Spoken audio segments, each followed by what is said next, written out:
Hello, it's time for an episode of Discipleship today. My name is Pastor Bob Benson. I just wanted to take some time and wish you a very happy new year. At this time of year, sometimes we get thinking that we're in the middle of a general reset. It's almost like a do-over that we get. We get to start a new year and we get to begin again. It's not quite like that, but it is a great time to begin discipleship. And if we're going to begin discipleship, I'm going to read a section of scripture to you. And I want you to think of it in the context of a new year, starting a new thing. I'm, again, in the book of John because of that special relationship that John had with Jesus Christ. And I'm going to be reading from chapter 10. I'm going to be reading a handful of verses here. And I'm not going to comment on it today, but I want you just to think about it. I want you to go back and read it as a good way of beginning.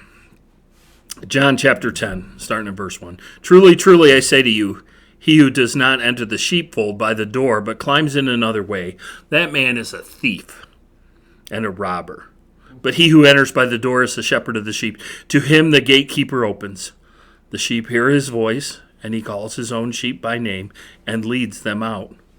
When he has brought out all of his own, he goes before them, and the sheep follow him, for they know his voice. A stranger they will not follow, but they will flee from him, for they do not know the voice of a stranger.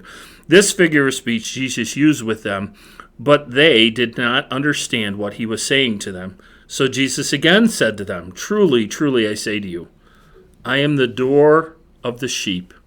All who come before me are thieves and robbers, but the sheep did not listen to them.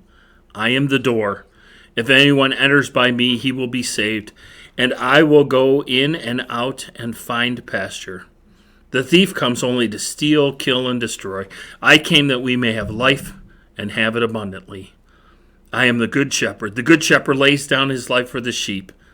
He who is a hired hand and not a shepherd, who does not own the sheep, sees the wolf coming and leaves the sheep and flees.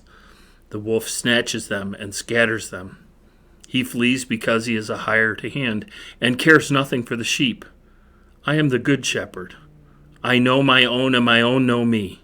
Just as the Father knows me, and I know the Father, and I lay down my life for the sheep. And I have other sheep that are not of this fold. I must bring them also, and they will listen to my voice. So there will be one flock, one shepherd. For this reason the Father loves me, because I lay down my life, that I may take it up again. No one takes it from me, but I lay it down of my own accord. I have authority to lay it down, and I have the authority to take it up again. This charge I have received from my Father. As we approach New Year's, let's just think about those words from Jesus Christ. He and the Father are one. Let's serve Jesus Christ by making disciples, being the leader, the shepherd of the sheep. For Discipleship Today, my name is Pastor Bob Benson.